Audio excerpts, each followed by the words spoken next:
Assalamualaikum warahmatullahi wabarakatuh. Bersama Kak Salsa dari Bimbel Tridaya, kali ini kita akan membahas mengenai unsur teks fiksi. Kita bahas dulu mengenai pengertian teks fiksi. Teks fiksi itu adalah cerita rekaan atau fantasi dan bukan berdasarkan kejadian nyata, hanya berdasarkan imajinasi pengarang. Jadi tidak benar-benar terjadi ceritanya. Contoh teks fiksi diantaranya ada fabel, novel, legenda, dongeng. Unsur-unsur teks fiksi di Tridaya itu ada yang disebut dengan kunci 3D atau kunci Tridaya. Nah, kunci 3D-nya yaitu matoktak alat sunat. Nah, apa sih? Nah, ma itu adalah tema, tok itu adalah tokoh, tak itu watak, a itu alur, lat itu latar, su itu sudut pandang, dan nat adalah amanat. Yang pertama, tema. Tema itu ide cerita atau pikiran utama keseluruhan cerita. Yang kedua, tokoh. Tokoh itu adalah pelaku dalam sebuah cerita. Nah, tokoh dibagi menjadi dua. Yang pertama ada tokoh utama. Tokoh utama terbagi lagi ada tokoh antagonis dan tokoh protagonis. Yang kedua ada tokoh tambahan atau disebut juga dengan tokoh figuran. Tokoh protagonis yaitu tokoh yang secara umum memiliki sifat baik dalam sebuah cerita. Tokoh antagonis yaitu tokoh yang jahat yang melawan karakter utama atau protagonis. Figuran adalah tokoh yang tidak terlibat konflik dengan tokoh utama. Watak. Watak itu karakter para tokoh atau pelaku cerita. Contohnya, watak baik pada Putri Salju, watak jahat Ibu Tiri Putri Salju, watak penyayang atau watak sombong, watak suka menolong, dan masih banyak.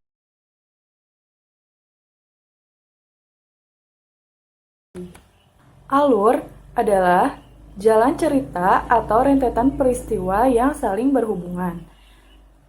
Ada 3 jenis alur. Yang pertama, alur maju.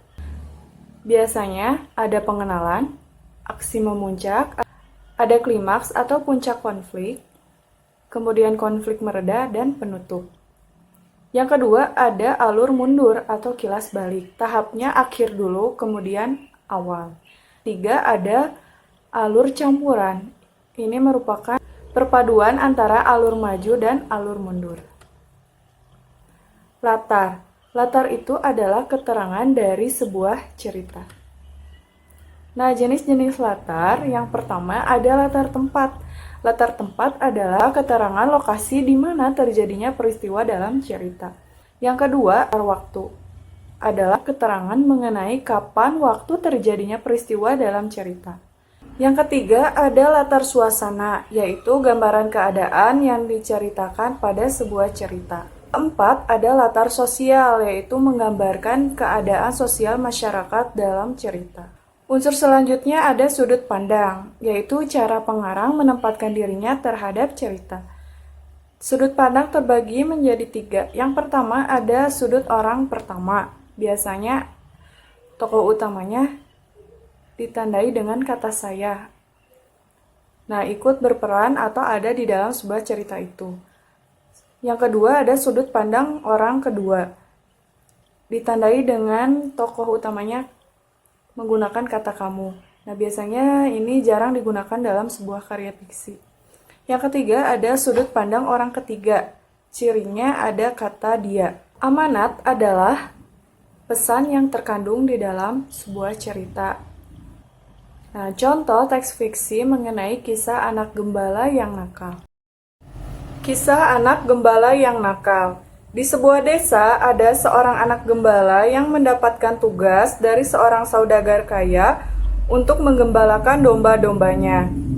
Ia mendapatkan pesan dari sang majikan untuk menjaga dombanya dengan baik dan berteriak minta tolong jika ada serigala yang datang.